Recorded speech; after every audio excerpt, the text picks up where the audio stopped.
What's up, everybody? Welcome to the Lose Your Ass podcast.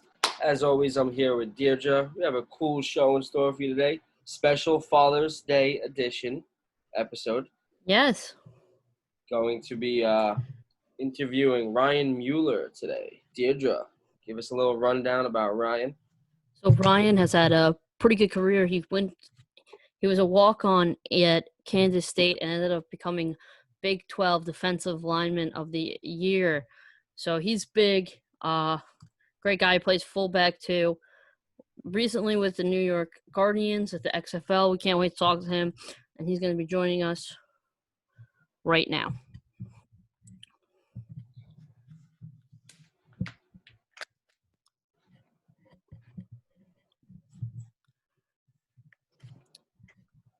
Hey, Ryan. Hey, what's going on, fellas? How you doing? I'm doing good. Can you see me? Is it work? Oh, start video. Yeah, there we go. Thanks for joining us. Absolutely. Yep, thanks for taking time out today. Happy Father's Day. I'm not a father, but I'll tell my dad. Yeah. So, Ryan, I can't wait to get talking about your career, but we kind of want to get started with the beginning of it, with high school. And I read that you were a walk-on at Kansas State, and then to come from walk-on to being Big 12 Defensive Lineman of the Year. Can you give us a little bit about how that started and your high school process, and then why you chose Kansas State? Certainly. I wasn't highly recruited coming out of high school. I sent my film to numerous colleges. I sat down with a lot of Division II, Division I AA coaches, and still could not get any interest from them. And K-State showed the most interest and stayed in touch with me and always encouraged me to walk on. And I just followed my dad's advice of, go where you're most wanted. And that's where I landed. I landed at K-State. My dad actually played football at Kansas University, which is KU. And, there was no pressure from him for me to go to KU. He just always encouraged, go where you're wanted. And I did. And thankful for the opportunity at K-State because it led to many more other football opportunities.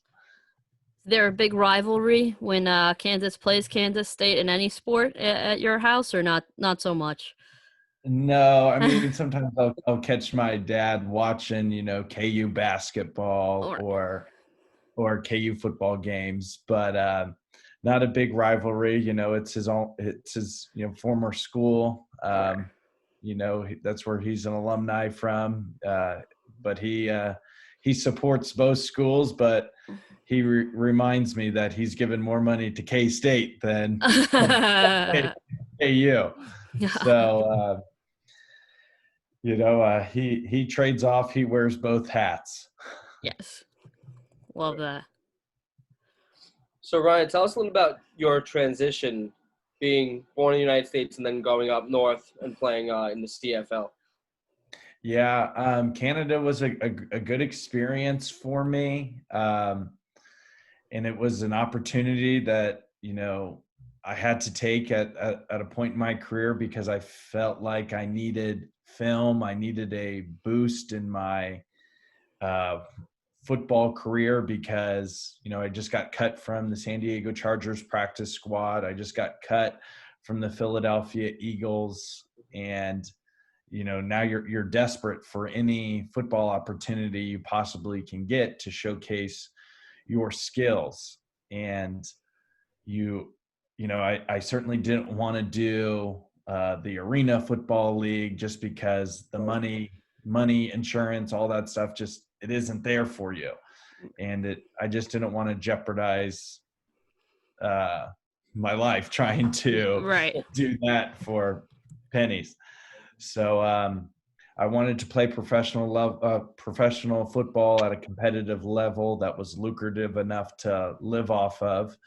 And Canada was presented an opportunity to me in Hamilton, Canada. And so I joined the team as a defensive end, pass rushing specialist, and made the team. And the first game of the season, I ended up blowing out my shoulder and was cut the next day. So that was a total bummer. Cried my eyes out on that airplane because I literally trained so hard for so long, because I was a pissed off American football player that, felt like he could have made an impact in the NFL, and for whatever reason, got cut from a team. And then to kind of fall short in Canada and not get an opportunity to prove what I could do, was kind of devastating. But I ended up going back to Canada after I got healthy and finished the season, but just decided not to return. You bring up not returning. We noticed you took kind of a 3-year hiatus before your CFL debut with our New York Guardians. What made you come back, and why did you choose to play in the XFL? Well, after Canada, I continued to run my landscape business. It's been a good business for me because, I control it. I've been doing it since I was 12 years old. And so I've kind of generated a considerable business, considerable sized business here in Kansas City that I can turn it up and turn it down depending on my football schedule and other things I want to pursue. I had a few sales jobs. I worked for Milwaukee Tools, which is a power drill, all types of tools for home remodelers that they use. They have a huge platform of tools. I worked at John Deere for a little bit, very short stints. I mean, they were basically internships. I worked for Milwaukee Tools for about a year. And would balance that with my landscape business. And I got a hunch to kind of play football again. And I heard about the XFL, and I saw that it was going to keep me in the United States, and that the pay was substantial, and it was going to be in the winter time, which is great because I don't do snow removal. Right. So the XFL seemed like a good fit for me, and decided that I'm just going to do a little bit of my landscape business, and I'm going to train really hard for football on the side and see what can happen. It was a goal of mine to be active, be on the active roster and playing games. That was the goal. And I achieved that goal. Now, you're from New Jersey, correct? The New York Guardians tried to claim me as a New Jersey resident. My birth certificate says Morristown, New Jersey. I was born in Memorial Hospital. I lived there for about 6 months, and then I moved to Houston, Texas for about 9 or 10 years, and then I grew up in Kansas City. So I'm a Kansas City guy. All right. Gotcha. All right, well, you played in your birthplace. I'll take it. I'll embrace it. Hometown hero. Yeah, there we go. So Ryan, you're a successful businessman. I have a question for you. You're a successful businessman, a successful football player. What do you think about someone potentially starting another league like the XFL again during the springtime? Because it seemed like the XFL was doing pretty well, but like most businesses, a lot of businesses due to Corona had to stop. Do you think that would be a wise decision for someone to try to do that again? I don't know. There's been so many of these startup football leagues. I don't know the finances behind it all. I know football is an expensive sport to run just based on all the injuries and stuff.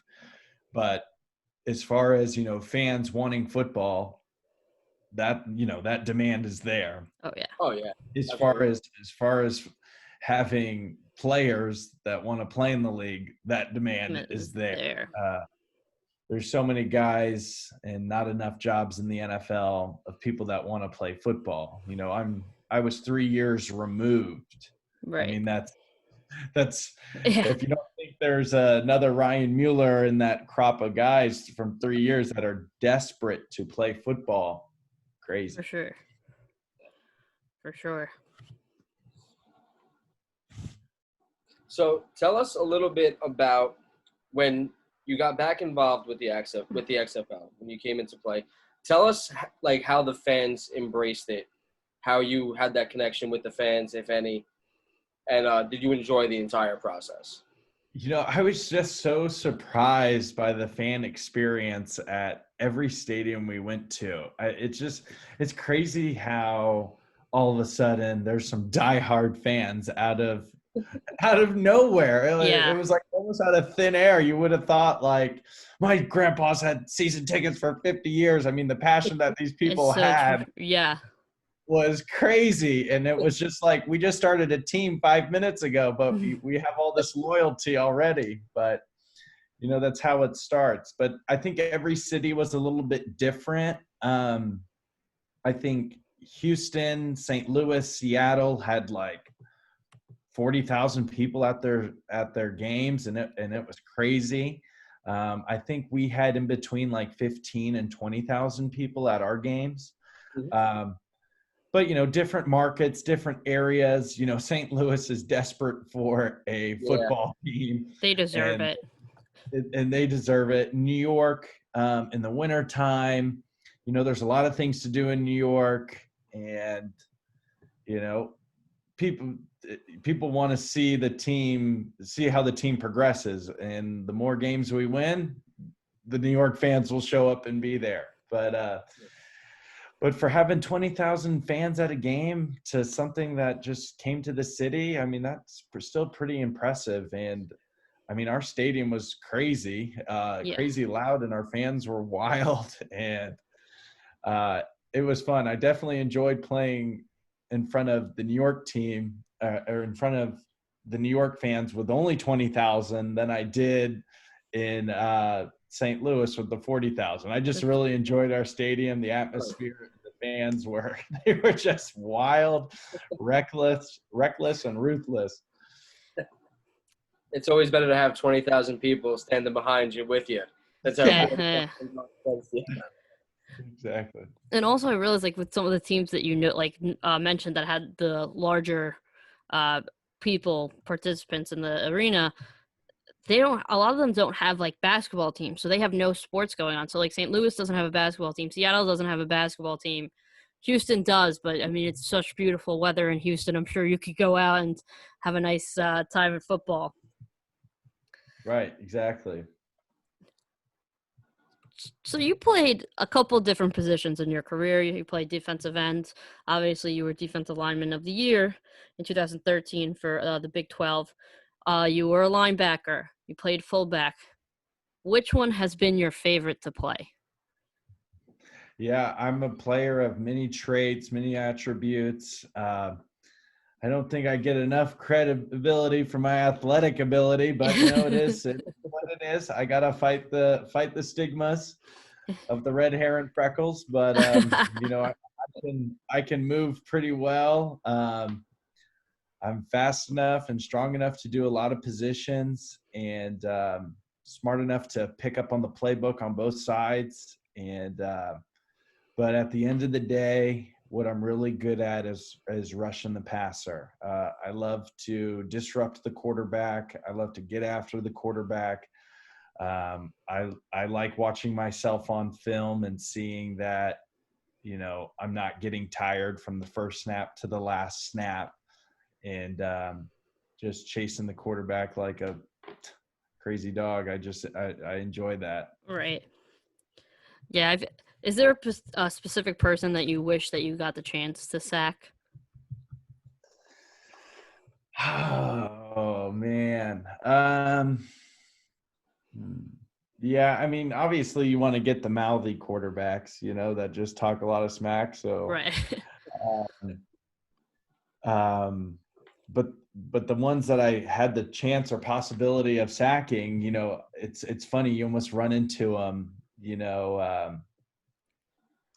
and I don't know how to explain this, but like in football, you cross paths with a lot of guys, and a lot of guys are friends with other guys, and you can talk smack to their friend, and then their friend can relay the message, so on and so forth. But I think the two quarterbacks that I kind of liked were Johnny Manziel and Baker Mayfield, just Yeah. because they're kind of, some smack talkers. And, Baker Mayfield was a walk-on, and Yes. I appreciate him and his walk-on, how far he was able to take his walk-on football path. But I like to get after him. And I did in college. I think I sacked him like 3 times, but he was just a freshman at Texas Tech. He was just a little baby freshman. And now, Baker's obviously doing a lot better, the quarterback of the NFL franchise team and the leader of his team. And it'd be great to get another opportunity to go against him for sure. And then Johnny Manziel, obviously, he was a big deal while I was playing college football, and such a challenge to bring down. And he was almost in Hamilton, Canada when I was in Hamilton, Canada. I was going to ask, was he there while you were there? Because as I was leaving, he was walking in, I think. Gotcha.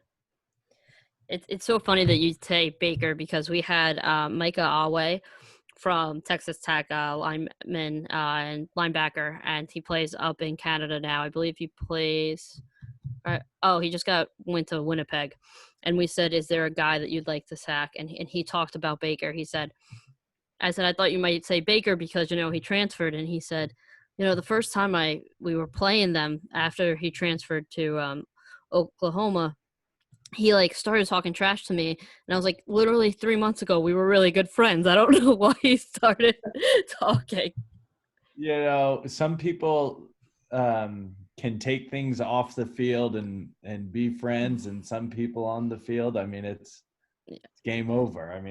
That's just how it is. I'm one of those guys who, I'm definitely not your friend on the field.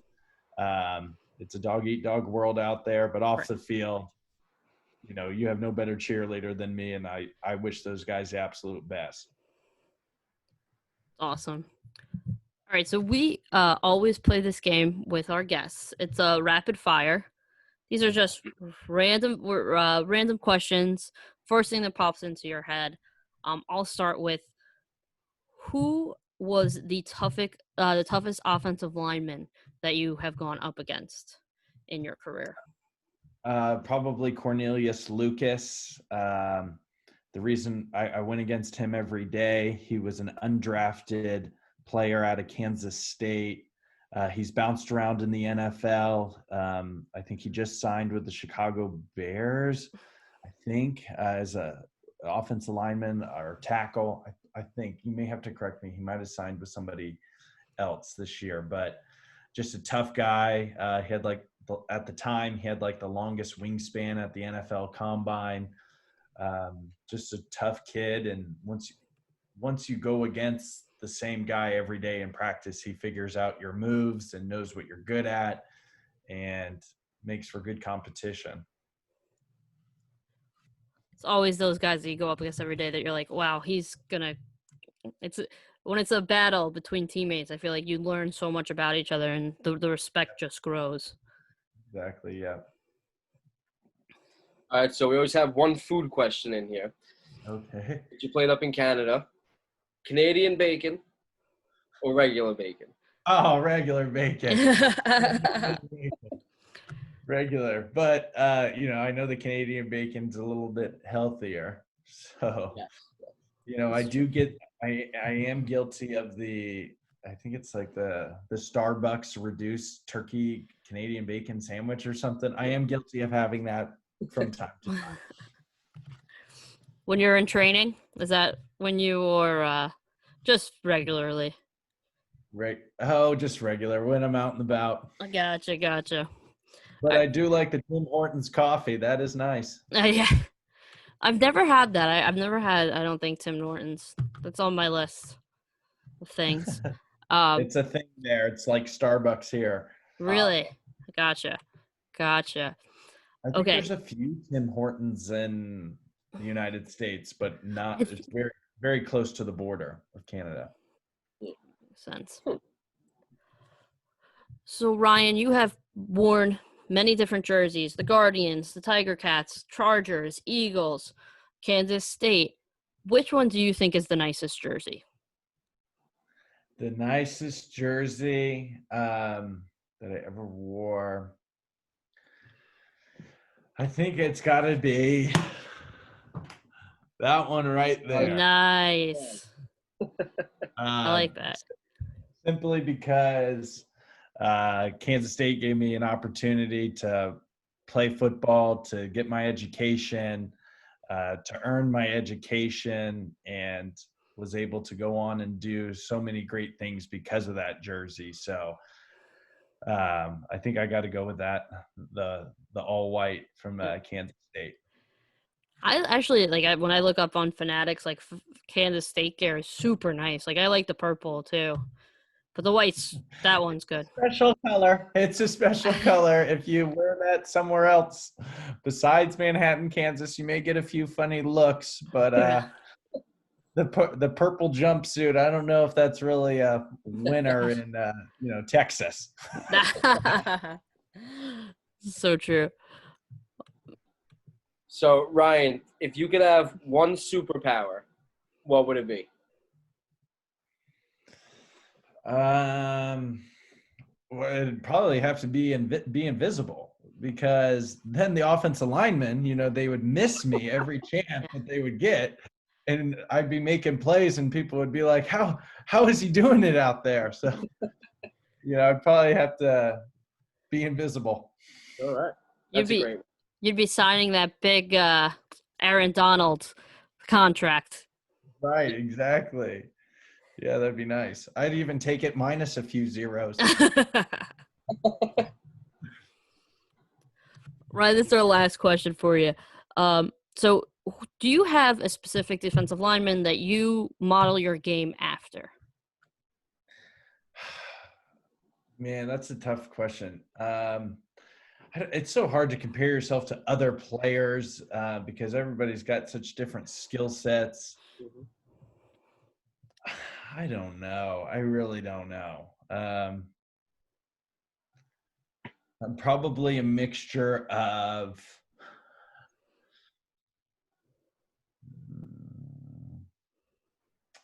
I don't even know. Maybe JJ Watt, a real poor man's version of JJ Watt.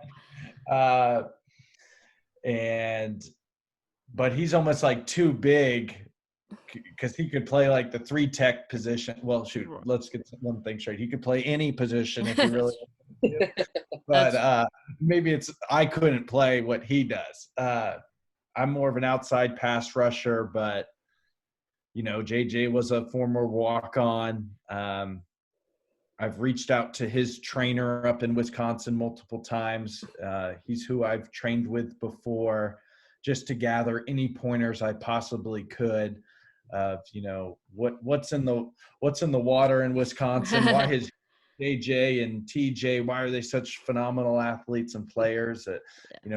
How can I be them? How can I become them? So I would probably say the Watt boys, but that's probably the best comparison I got. And truthfully, I'm not the biggest football fan. I don't watch a whole lot of football. My Sundays don't revolve around NFL games. I really enjoy the training process of getting better at football, being in the locker room, being with teammates, going after a goal. That's what I really love, and being part of a team. That's what I really love about the game and football. I'm not necessarily a fan, or my days revolve around watching the games. And I know other players, but I like knowing them on who they are versus right. How they play. Ryan, thank you so much for coming on. We've had a blast. You're absolutely amazing. We can't wait to see what you do next. Hopefully, we'll see you in the NFL soon. Potential. You never know. I'm certainly not ruling it out.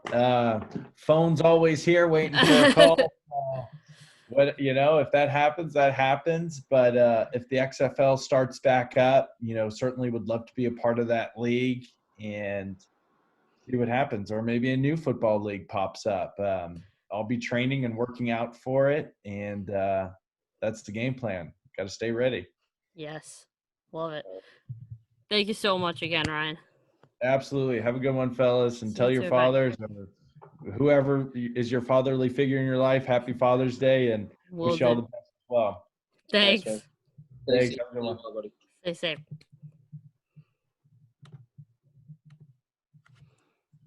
All right, that was Ryan Mueller, everybody. Great interview, good guy. Yes. I like him. He's jack of all trades. Got the landscaping company. Worked Yeah. That's awesome. I wanted to almost be like kind of a Taysom Hill, but bigger. With the fullback, a linebacker, I could play this, I could play that, which is super, super duper cool. Absolutely. And that's our interview for today. Before we go, just want to give a special shout out to all the fathers out there. Happy Father's Day. Deirdre, got anything planned today? I think we're just gonna eat with my father. I think we're gonna call a restaurant, get some takeout. Nothing out of the ordinary. How's it feel? Your last one before the little girl. Yeah. I'm gonna enjoy it. I'm gonna sit here like I plan on doing for the rest of my Father's days, my life. I'm gonna be laying in bed, watching golf, eating pizza. That's perfect. Perfect Father's Day. Simultaneously. Perfect Father's Day. Absolutely. All right. And we will be back tomorrow, maybe later tonight. We're going to figure it out. All week we'll be here. We will. Crazy week. All right. Stay safe, everyone. James?